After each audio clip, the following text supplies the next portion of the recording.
Olá pessoal, sejam bem-vindos novamente ao nosso episódio comemorativo de número 150 do Corrida de Leito, o podcast da Curem. Agora nós estamos na segunda parte do nosso episódio comemorativo. Queria convidá-lo, você ouvinte que não viu ainda a primeira parte, está sensacional. A Ju e eu conversamos um pouquinho sobre síndrome coronariana aguda, conversamos um pouquinho sobre anticoagulantes, que foram dois temas muito debatidos ao longo dessa jornada nossa nos podcasts e com dúvidas dos ouvintes. E agora a gente vai para mais dois assuntos fundamentais, né, Ju? Sim. E antes disso, desculpa novamente, vou me apresentar. Meu nome é Bernardo, para quem não me conhece. Eu sou co-produtor aqui do Corrida de Leito. Fui convidado pela Ju e pelo Vandac, que são aí as estrelas do nosso podcast, para poder bater um papo com a Ju sobre 4 temas fundamentais que a gente percebeu dos nossos ouvintes ao longo dessas 150 semanas, né, Ju? Isso. Ju, deixa eu passar a bola para você se apresentar também. Obrigada, Bernardo. Olá mais uma vez, né? Para quem não me conhece, eu sou uma das vozes e roteirista ali do nosso podcast. Então hoje a gente vai falar um pouquinho de sepse, né? Bernardo, você quer começar com a gente, com algum caso? Vamos falar um pouquinho de sepse, Ju. E antes disso, reforçar, quem não viu a primeira parte desse episódio, volta lá, que está imperdível, né, Ju? Síndrome coronariana aguda, anticoagulantes, e agora nós vamos falar de sepse, né? A gente terminou o último episódio falando de pacientes internados. Então a gente vai dar início a essa segunda parte do programa falando justamente sobre sepse e gasometria arterial. E sepse, hoje, é a principal responsável por óbitos dentro de nossos hospitais. Isso dados do Ministério da Saúde. Não são cerca de 700 mil aproximadamente no Brasil por ano e muito cerca alto, de 11 milhões de óbitos no mundo anualmente pela sepse. Então isso é muito importante e grande parte desses casos são pacientes atendidos nos serviços de emergência, urgência e emergência do Brasil afora, né?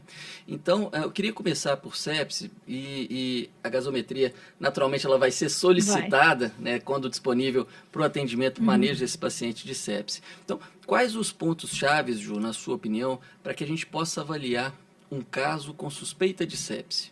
Joia. Então, vou trazer a definição, né? A gente teve a última definição em 2016, que ela quis... Não foi só simplificar, na verdade, foi talvez tornar até abrangente ali o conceito que a gente deixava muito ali só uma infecção que causou alguma alteração orgânica, né? Então, só para a gente retomar aqui, sepse nada mais é, né, do que uma condição ameaçadora à vida e que envolve disfunção de um ou mais órgãos, então precisa da disfunção orgânica, tá? Isso em decorrência de uma resposta desregulada do hospedeiro frente a uma infecção. Então, qual que é o grande pulo do gato aqui? Eu tenho uma infecção, essa infecção provoca uma resposta desregulada. Nem toda infecção vai dar sepse, né, Bernardo? E nem todo paciente vai desenvolver uma sepse, ainda que habitualmente seja característico daquela infecção. Então, a grande mensagem é uma infecção cuja resposta desregulada acaba provocando uma disfunção orgânica, em geral, de um ou mais órgãos. Quando a gente pega esse conceito, essa sequência, infecção, disfunção orgânica, a gente, para ser até pragmático, objetivo na avaliação clínica, né, a gente precisava de algum score, alguma medida, né, objetiva aí dessa disfunção orgânica. Qual que a gente usa é o SOFA, né? O SOFA, que vem da tradução ali do inglês, que é o Sequential Organ Failure Assessment, ou Sepsis-Related Organ Failure Assessment. E eu queria chamar uma atenção que é muito importante, que talvez a definição de 2016, ela foi infeliz no sentido de não ter deixado isso muito claro, porque muitas pessoas utilizam o SOFA como diagnóstico. Quiséramos nós, né, que só um score ali, né, fosse o diagnóstico da sepse. A gente sabe o tanto que é desafiador falar que um paciente tem sepse ou não. Então, o que a gente tem que entender? Se a definição depende de uma infecção causando a resposta desregulada para gerar disfunção orgânica, eu preciso de tentar identificar essa infecção. Então, faz parte da avaliação diagnóstica da sepse essa busca incessante ali mesmo por encontrar uma infecção. Precisa da gente sempre encontrar? Não necessariamente, né? A suspeita, junto com a disfunção orgânica, já me coloca o paciente com o diagnóstico de sepse. Agora, sendo o SOFA um score de avaliação dessa disfunção, e fazendo ele parte da definição, e não necessariamente do diagnóstico, a gente tem que entender qual que vai ser a utilidade dele. Então, a gente vai considerar ele alterado nesse contexto de sepse se a gente tiver uma variação de 2 ou mais pontos do basal, tá? A gente vai até colocar aí na tela para vocês o score todo. Hoje a gente tem, né, o score de fácil acesso ali em calculadores, né? No celular, então fica fácil calcular isso. Então, teve uma variação de 2 ou mais pontos e, partindo, por exemplo, do entendimento de que o paciente não tinha um SOFA calculado, né, Bernardo? A gente pode considerar o SOFA dele de 0 ali de partida, subiu mais que 2 pontos, mais que 2 ou um valor superior. Na suspeita de infecção, quero reforçar muito essa ideia, aí sim a gente poderia chamar de sepse. Por que eu quero reforçar muito essa ideia? Porque o SOFA altera, por exemplo, numa pancreatite, numa queimadura, em outros cenários de disfunção orgânica, que se não tiver infecção suspeita ou confirmada, não será sepse. Perfeito, Ju. Eu acho que essa questão, né, da gente procurar uma fórmula de dar um diagnóstico com precisão, isso é muito característico do ser humano, né? A gente quer se ancorar ali para ter certeza e tomar a melhor conduta, mas a medicina, né, é uma ciência muito mais complexa do que simplesmente a gente reduzir uma sepse, que é um caso super complexo. Que é uma síndrome, né? Que é uma síndrome em um score, né? Isso é muito interessante, Ju.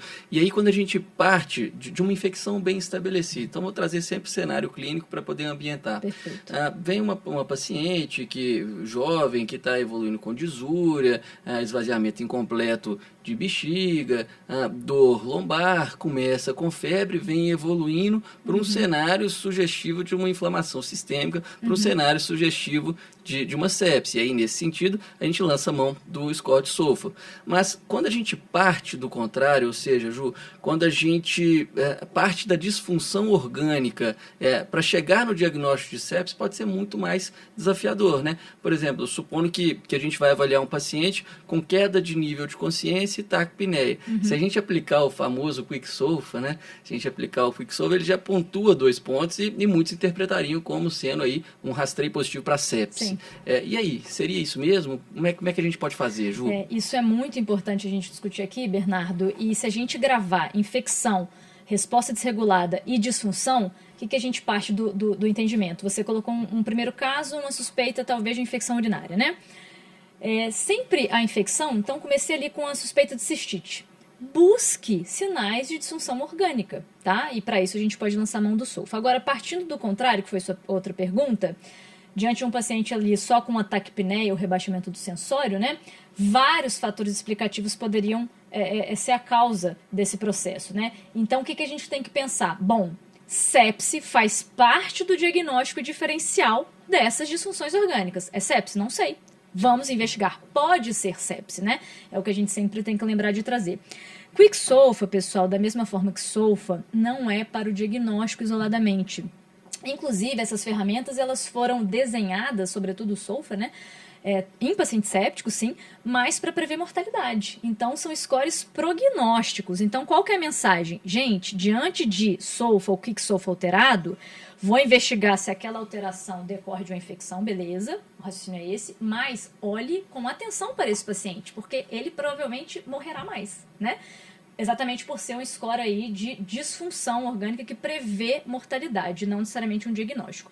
Então, eu queria passar essa mensagem de que Quick SOFA não é essencialmente para o diagnóstico, e sim para nos alertar quanto à possibilidade, né, de um pior desfecho, tá? Mas que, uma vez que ele esteja alterado, assim como o SOFA, sepse faz parte da investigação. Um outro ponto que eu acho muito importante também a gente mencionar, Bernardo, é que o Quick SOFA negativo, ou seja, um paciente que não tenha taquipneia, não tenha rebaixamento do nível de consciência ou não tenha hipotensão, não está isento de estar com sepse, né? claro. Então não é porque ele não pontuou ali que você vai parar a sua investigação por aí. Pelo contrário. Sem dúvida. Tá? Lembramos ainda, né, que procalcitonina, PCR, quem dera, né? Quem dera se fossem capazes de fechar o diagnóstico, são marcadores complementares, né? A clínica segue soberana, como a gente falou no primeiro episódio. Então, eles também fazem parte de uma avaliação conjunta de dados e também não devem ser interpretados isoladamente. Inclusive, o último Sepsis Survive, né, ele foi muito claro quanto não utilizar a procalcitonina isoladamente como uma ferramenta diagnóstica. Ela não é. Como até para decisão de antibiótico. Ela não vai me ajudar a decidir, tá? A definir se a gente vai dar ou não o antibiótico. E, nesse sentido, se a gente está falando que a sepsis é uma condição ameaçadora à vida, eu acho que é muito importante a gente trazer a sepsis como uma emergência, né? Porque a gente coloca muito só alguns cenários que, sim, são fáceis de ver que é emergência, uma insuficiência respiratória, um abdômen agudo ou uma PCR. E por que não sepse, né? Sem dúvida, Ju. E acho que é importante para o nosso ouvinte ter claro como é fundamental a gente conseguir reconhecer precocemente a sepsis. Sim, sem dúvidas. Por isso a gente tenta lançar a mão aí de scores, mas igual você frisou, e a gente tem que deixar isso claro, a clínica ela é fundamental, a história clínica, encostar no doente, examinar o doente, reexaminar o doente, isso tudo é fundamental para o desenvolvimento do nosso raciocínio. Os scripts eles vão sendo todos empilhados, mas aí o desenvolvimento ali do diagnóstico, a gente pode lançar a mão sim dos exames complementares, mas os desfechos clínicos, vamos dizer assim, são fundamentais para que a gente possa não colocar todo mundo na mesma caixinha, né? E aí, nesse sentido, Ju, de entender a sepsis como uma emergência, queria que você falasse um pouquinho para os nossos ouvintes, reforçasse como que seriam os tempos, assim, o paciente está com sepsis, e agora? O que eu tenho que fazer? Em quanto tempo eu tenho que fazer? Existe essa definição? Faz sentido a gente discutir sobre isso? Você pode falar sobre isso? Claro. A gente até comentou, para quem não ouviu o nosso primeiro episódio, não visualizou, né? Que agora é o videocast. Agora é o videocast. A gente comentou da importância do eletro dentro dos primeiros 10 minutos, né? Na avaliação da síndrome coronariana aguda. Agora, aqui na sepse, uma coisa que na nossa corrida de leite no hospital que eu trabalho, e daí o nome, né? Para quem escuta o nosso podcast em outros estados, talvez não entenda, né? O corrida de leito. Ótima observação, Ju. Ele é o que habitualmente a gente faz na nossa prática diária, que é literalmente passar nos pacientes e discutir os casos, né? Isso em terapia intensiva e medicina interna em geral a gente faz diariamente, né, Bernardo? Bom, então, o que a gente... Até aqui eu até faço a minha culpa, porque a gente tem um hábito ruim de querer terminar tudo. É suspeita de sepse. E fazer essa avaliação só depois da corrida em si, né? E aí já passou a golden hour aqui, né? Que no caso vai ser 1 hora. Então já adianto a mensagem. Suspeita de sepse, uma sepse muito provável. E sobretudo choque séptico. A primeira hora ela é definidora de desfecho. Ou seja, se a gente retardar esse tempo, a gente impacta negativamente no paciente. Então, a mensagem é: para o que você está fazendo, para a corrida de leito. Aqui pode parar de escutar o podcast, né? Pode parar, para na hora, depois você volta. Para na hora, depois você volta e aí faz essa avaliação.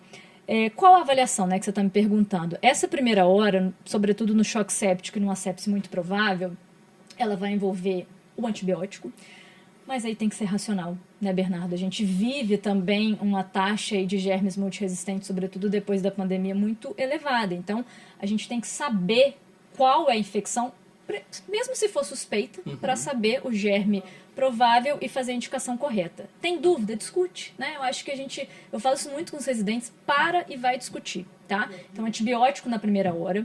Ainda nessa primeira hora, o Instituto Latino-Americano de Sepsis, eu vou até pedir para colocar na tela aí também um pacote de checklist que eu acho interessante os ouvintes terem esse conhecimento, que ele coloca fragmentado certinho aí essas ações. Além do antibiótico, né, a gente vai coletar as hemoculturas. Claro que idealmente a gente deveria coletar as hemoculturas antes, né, do antibiótico, mas nem sempre isso é possível operacionalmente, né?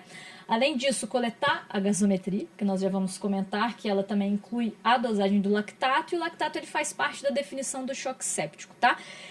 E, por fim, dentro ainda desse pacote de primeira hora, a gente estaria autorizado a fazer a adequação volêmica, né? Que deve ser feita com cristalóides, né? Hoje a gente sabe que os coloides, né, já não tem mais vez nessa avaliação inicial no paciente geral aí com sepse. E o cristalóide, qual a dosagem, né? Sempre os recém-formados ali ficam nessa dúvida, super legítimo. A gente não tem um valor Exato, né, Bernardo? O guide sugere, a diretriz de sepsis sugere 30 ml, 20 a 30 ml por quilo de peso, mas é claro que a gente sabe que isso é completamente individualizado, e eu queria também reforçar aqui uma mensagem de que estou reanimando volemicamente, a reavaliação quanto aos sinais de congestão, débito urinário, também deve ser frequente. Constante. Né? Então isso é um contínuo. Existe um outro tempo, que seria o tempo aí de 3 horas, que o Sepsis Survive de 2021 trouxe como alternativa naqueles casos de dúvida. Então, naquele cenário, não sei se isso é sepse e o paciente não está chocado, eu teria um tempo maior, não é para a gente ficar esperando ou terminando burocracia, é para você discutir, investigar, perceber se aquilo pode ser sepse. Uma vez definido, também começa esse pacote. Perfeito, Ju. E aí eu vou aproveitar que você mencionou a gasometria arterial, que você mencionou o lactato, e nós vamos caminhando agora para finalizar esse nosso programa comemorativo.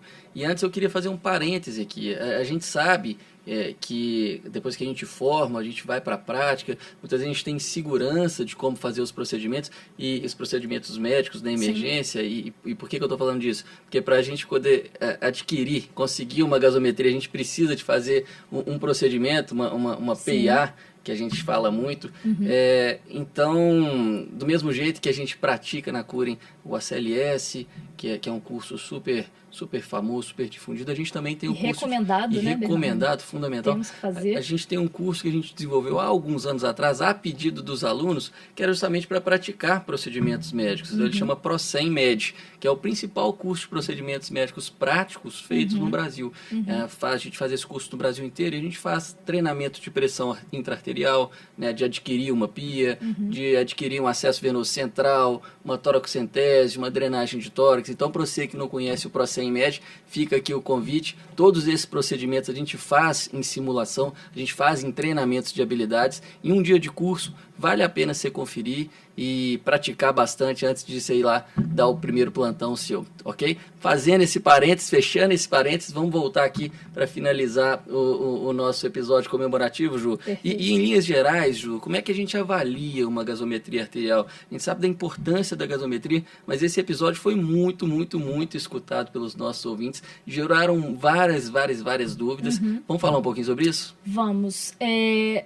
Eu até vou pedir novamente para vocês observarem aí na tela, porque eu acho que vai ficar mais fácil de entender, visualizando ali, né, como que a gente analisa a gasometria, entendendo o raciocínio. Primeiro ponto é o seguinte, pessoal, gasometria arterial, até um parênteses, né, Bernardo, o procedimento arterial ele pode ser doloroso, né, eu acho que é importante orientar, né, o paciente quanto a isso. Beleza, a gente tem uma gasometria. Primeiro ponto, pessoal, que tem que ficar atento a olhar é o pH, né? Uma vez que eu olho o pH, eu vou definir, então vão acompanhando aí na tela que vocês estão vendo um fluxograma interessante, a gente vai definir. Um pH menor do que 7,35, por definição, acidose. Um pH maior do que 7,45, por definição, alcalose. Bom, aí a gente vem com a pergunta, né? E aí, se é acidose o quê? Respiratória ou metabólica? Se é alcalose o quê? Respiratória ou metabólica? Então, só para a gente relembrar, o componente responsável pelo ácido, né, pela acidemia, ele é o componente do CO2, né, do gás carbônico, cujo controle, cuja regulação vai ser feita por meio dos pulmões, né, por motivos óbvios aí. Já a parte metabólica, ela é representada pelo bicarbonato, e ela é a parte básica, né, do nosso sangue, e quem faz esse controle, quem faz esse ajuste é a nível renal, né, tanto na excreção quanto na regeneração. Então, se a gente tem um paciente, observem aí na tela, um paciente com um pH abaixo de 7,35, portanto uma acidose, se for uma acidose respiratória, só pode ser por acúmulo de CO2. E se for uma acidose a nível metabólico, só pode ser por perda de base, só pode ser por queda do bicarbonato. Então, a acidose respiratória ela é representada por um PCO2 alto, e quanto que vai ser alto, né? Acima de 45, e uma acidose metabólica ela é representada por um bicarbonato baixo, em geral abaixo de 20 ou 22, a depender da referência. Vocês podem observar aí na tela de vocês. Uma coisa que eu queria deixar de dica é que o PCO2, né, o intervalo de referência é 35,45 e o pH 7,35, 7,45. Então só tira o 7, que você lembra ali do PCO2. Já as alcaloses, que seria com pH acima de 7,45, a gente teria a alcalose metabólica quando eu tenho um acúmulo da base. Portanto, o bicarbonato ele fica acima de 27 ou 28, a depender aí da referência, tá? E a alcalose respiratória, eu vou ter a perda do ácido, no caso o gás carbônico, e o meu gás carbônico, ele fica reduzido, geralmente abaixo de 35. Uma observação que eu acho muito importante fazer, Bernardo, que eu vejo o pessoal confundindo, toda vez que a gente tem um distúrbio, né? Então vamos lá, eu pego o distúrbio de uma acidose respiratória, do paciente com DPOC exacerbado, né? Que é muito comum na nossa prática, né? Então ele não consegue exalar aquele gás carbônico por conta de um broncoespasmo severo, acumula aquilo ali, faz uma acidose respiratória, pH abaixo de 7,35 e o PCO2 sobe para acima de 45. O organismo, ele sempre vai tender a homeostase, né? Então ele vai querer tentar dar mais base, né, para o sangue para evitar essa acidemia muito intensa. Então há uma tendência ali de um acúmulo de base, ou seja, da gente tentar elevar o bicarbonato para compensar esse distúrbio respiratório. Isso em qualquer distúrbio primário, né? Mas uma coisa que a gente não pode esquecer de um conceito ali dentro desse equilíbrio ácido básico é o seguinte: não existe uma hipercompensação. Sim. Eu tinha essa dúvida quando eu era acadêmica, não sei se você tinha, que é aquela ideia, né? Pega lá uma acidose metabólica, numa sepse, aí para eliminar o ácido e compensar a acidose metabólica, eu começo a hiperventilar e vou gerar uma alcalose respiratória. Não, aí eu já tenho talvez 2 distúrbios primários, né? Exatamente. Então, eu queria chamar essa atenção aí. Bem bacana, Ju. E dentro desses distúrbios todos que você trouxe, talvez um dos mais observados seja justamente a acidose, né? E dentro da acidose metabólica, a gente tem a própria sepse, que a gente estava falando agora há pouco como exemplo, né, de acidose lática, mas ainda tem a cetoacidose diabética, por exemplo. E já na acidose respiratória, uma das principais causas são relacionadas à exacerbação de doença. Então, a exacerbação de doença pulmonar obstrutiva crônica ou até mesmo de uma asma grave. E aí, Ju, para a gente fechar esse programa com chave de ouro, você pode comentar um pouquinho sobre esses distúrbios? Posso sim. Eu vou até relembrar os ouvintes de um conceito, né, que é o famoso onion gap, que ele acaba nos ajudando aí na interpretação da acidose metabólica, né? O onion gap, para quem não lembra, nada mais é do que a diferença, a subtração, né, entre o valor ali do sódio, que é um íon positivo, menos a parte negativa do equilíbrio iônico plasmático. Então, seria o sódio menos o somatório do bicarbonato com cloro. Pegando um sódio ali aproximado de 140, né, um nível sérico normal, um cloro em torno aí de 100, 100 e poucos, que é a parte negativa junto com o bicarbonato, em torno aí de 24. O restante disso, eu tenho algo a mais iônico, negativo, que me falta para ficar equilibrado com a parte positiva do sódio. Esse algo a mais é o famoso onion gap, né? Ele pode vir aumentado em diversos cenários. Então, os mais clássicos aí, né, é a acidose metabólica de onion gap elevado por uma hiperlactatemia, que o lactato ele vai representar essa fase negativa, ou, como você também já mencionou, a cetoacidose diabética, né, os cetoácidos, eles também contribuem para essa elevação. Eu vou convidar de novo vocês ouvintes a observarem aí na tela, que eu vou colocar 3 gasometrias reais para a gente treinar um pouquinho, né, essa interpretação. Então, primeiro ponto, né, que é aquela dica, peguei um gaso, o que eu vou olhar? A primeira coisa que eu olho, pH. Então, se a gente pegar a primeira gasometria aí, vocês vão ver que o pH é de 7,29, portanto, acidose. O que pode provocar uma acidose? Ou acúmulo de ácido, que no caso é o CO2, ou queda da base, que no caso seria o bicarbonato. Se a gente olhar aqui nessa gasometria, a gente vai ver que o PCO2 está de 68. Eu dei a dica, né, do valor de referência do CO2 ser a retirada do 7 do pH, né? Então está acima de 45, então trata-se de uma acidose respiratória. Esse caso específico aqui era de um paciente com DPOC exacerbado, tá? Percebam também que o bicarbonato, se a gente observar o bicarbonato total aí na tela, vocês vão ver, ele está de 32, ou seja, teve aquela tendência de elevação, né, para tentar compensar a acidose. Na segunda gasometria, a gente observa aí um pH bem extremo, de 6,9, né? Um pH bem extremo que seria uma acidose, portanto, tá? E quando a gente observa o PCO2 está baixo, então não poderia ser uma acidose respiratória, né? E quando a gente observa o bicarbonato, está quase zerado o bicarbonato ali do paciente. Então a gente está diante, né? Estamos diante de uma acidose metabólica. Uma grande dica, esse paciente especificamente estava lá conversando, taquipneico, como a gente observa que o PCO2 dele já é reduzido, mas conversando com um paciente jovem. Tem muito outro diagnóstico, senão cetoacidose. Ninguém sobrevive muito a esse pH, né, Bernardo? 6 e 9.